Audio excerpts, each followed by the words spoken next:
guys, ito na yung ating chicharong bulaklak. So, hinugasan ko siya, nilamas ko siya ng asin tsaka suka guys, hinugasan ko mabuti. So, ngayon palalambutin ko siya dun sa pressure cooker ko.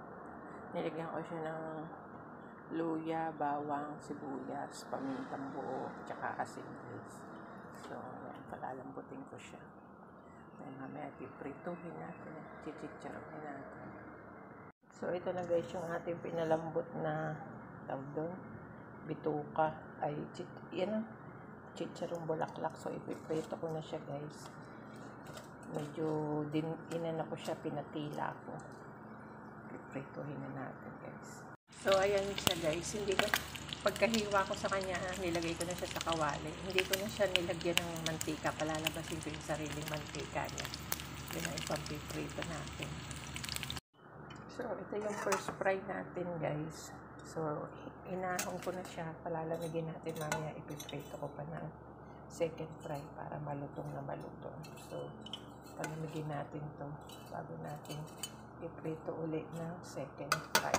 Ang ganda ng pagkaluto niya guys. So, palulutungin na lang natin mamaya yan. And guys, second fry na tayo.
So, ito na guys yung ating chicharong bulaklak. So, binadburan ko siya ng salt and pepper guys.